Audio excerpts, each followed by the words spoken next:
de ne pas connaître, ou reconnaître, l'acteur du jour, se jouant les cadavres, en posant même des questions à son sujet. Jesus! What is his name? Jesus! Ashakabosa. Elliot. Hello, Elliot. Elliot. Elliot. Alors que, l'acteur ici, se jouant les morts, ressemble étrangement à un membre du staff ministériel, qui était même son caméraman personnel, durant des séances de délivrance similaires. Et cela, quelques années précédentes. Coïncidence ou réalité, le discernement de chacun le situera. Deuxième remarque. Pourquoi parle-t-on de résurrection, tandis que nous voyons très bien l'acteur jouant le rôle du cadavre, en train de respirer, à grosses gorgées, avec de fortes pulsions de la poitrine, en prenant même le soin de remuer sa langue au passage. Troisième remarque.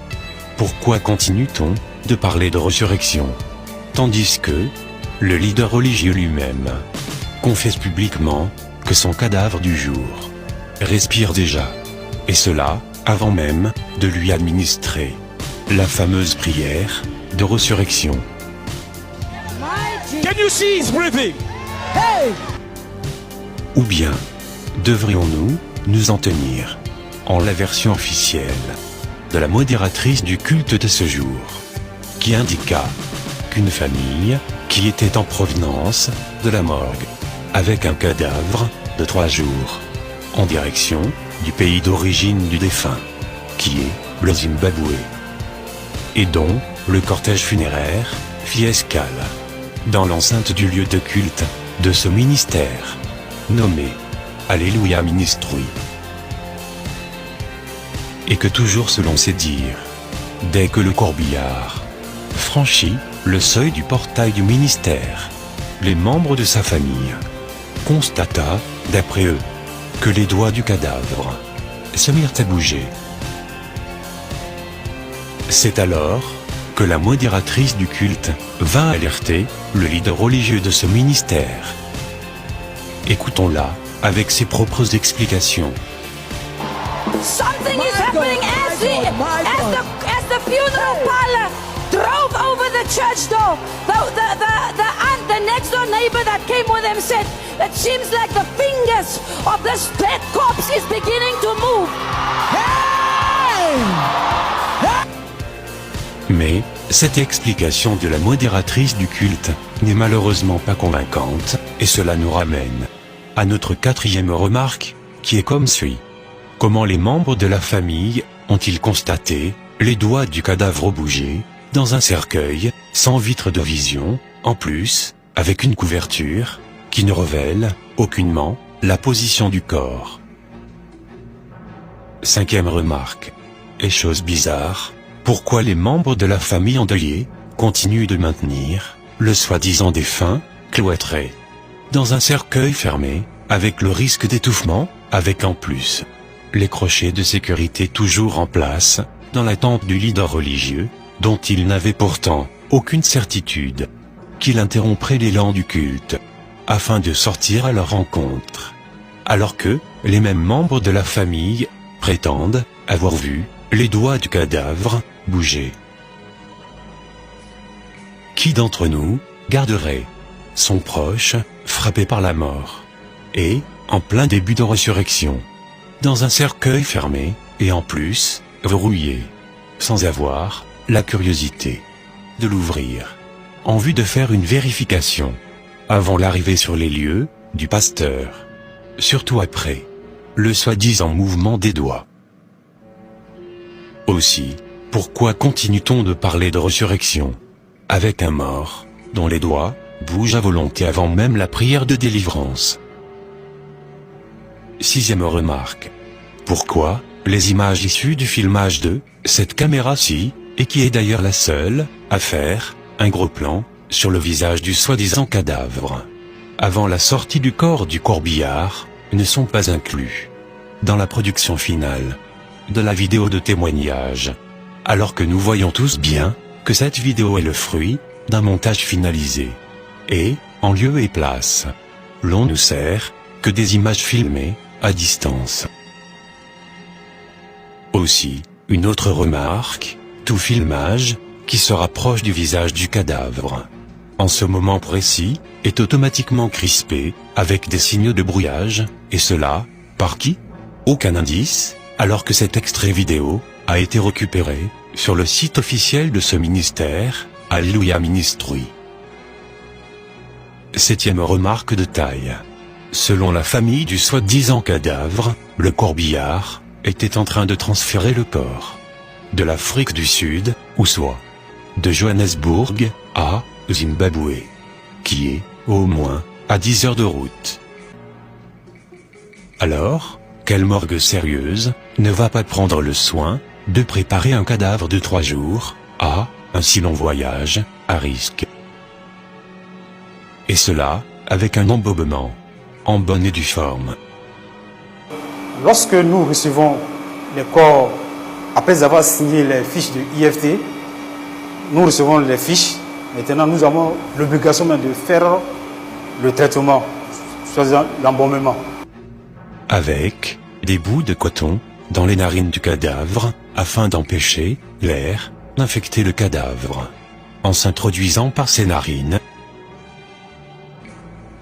Ou même, pourquoi aussi, la morgue n'a-t-elle pas fermé la bouche de ce soi-disant cadavre, par force, avec des moyens médicaux, pourtant connus de tous les services funèbres, et cela, afin d'éviter que l'air contamine le cadavre par la bouche, et occasionne ainsi un gonflement du corps, qui accélérait sa putréfaction. Et beaucoup plus important, pourquoi ces mesures préventives n'ont-elles pas été respectées, afin d'éviter de contaminer les autres occupants du corbillard, pourtant vivants, avec des bactéries qui s'échappent des narines sans protection et de la bouche laissée ouverte du cadavre? Alors pourquoi cet acteur ici sort du cercueil, la bouche ouverte, et les narines sans protection, avec des bouts de coton? La réponse est toute simple, puisque cet acteur, pas du tout impressionnant, n'a jamais été mort, alors, le faire causerait son étouffement, ce qui serait un meurtre. Comédie religieuse de ce leader religieux et ses faux acteurs, qui a même été imité par de nombreux internautes à travers le monde entier en guise de moquerie.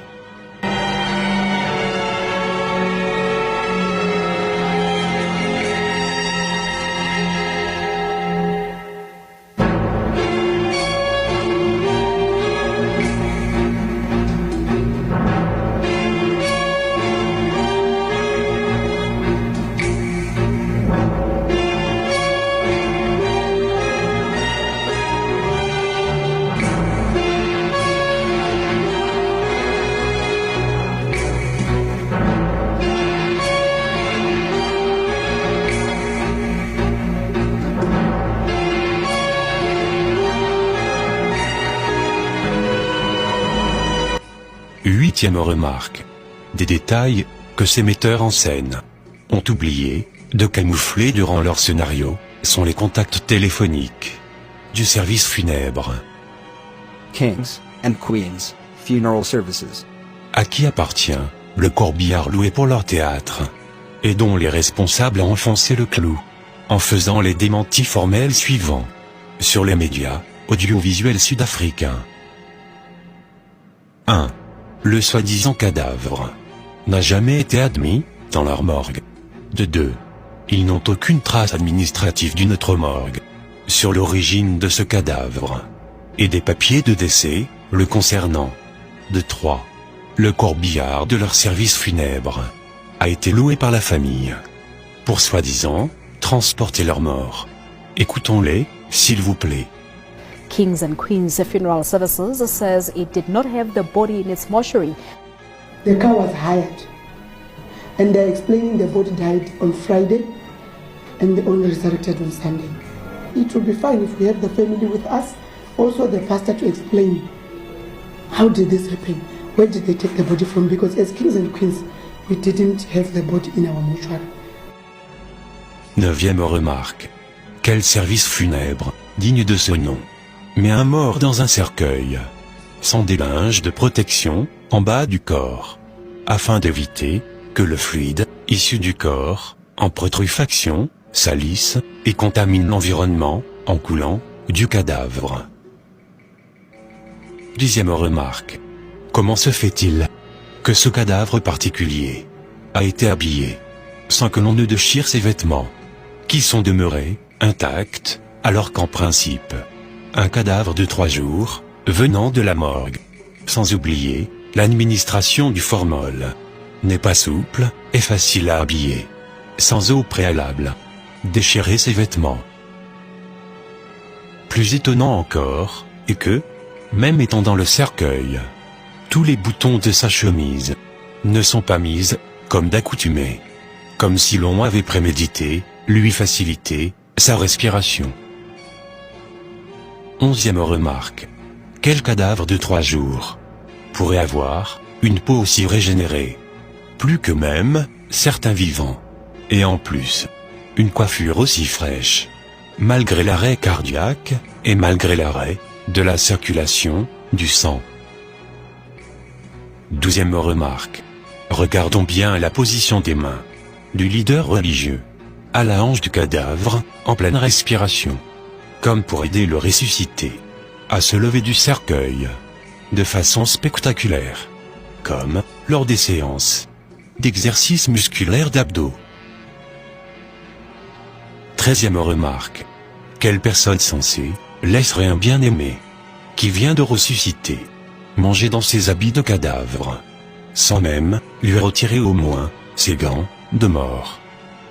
Les membres de cette assemblée ont pris le soin de mettre le cercueil vide, à l'écart, bien à côté des fauteuils roulants, bizarrement presque tous similaires, récoltés en cette seule journée de culte, et devant lesquels le leader religieux se positionne fièrement, afin de montrer sa recette de la journée.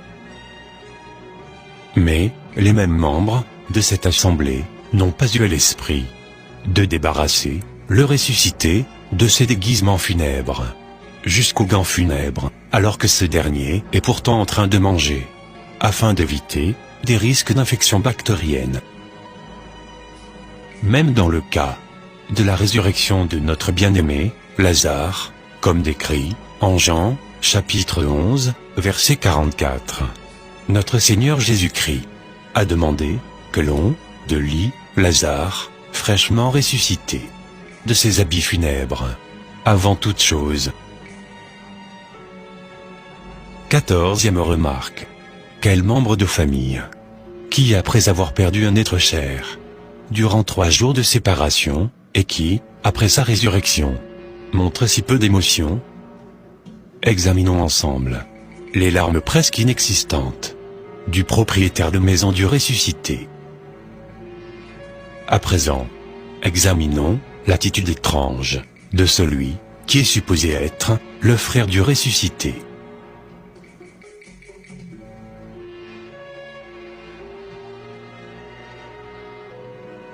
Et plus choquant, constatons ensemble la réaction fade de cette femme, qui est supposée être l'épouse du ressuscité, et cela, malgré 3 jours de séparation d'avec son mari, à cause de la mort. La soi-disant épouse semble être distante du ressuscité. 15e remarque. Le soi-disant ressuscité semble ne pas reconnaître les humains qu'il regarde désormais, étrangement, comme des extraterrestres. Il semble ne plus reconnaître sa propre femme et ne lui donne aucune attention. Mais cependant, le ressuscité se rappelle subitement de son nom. What is your name?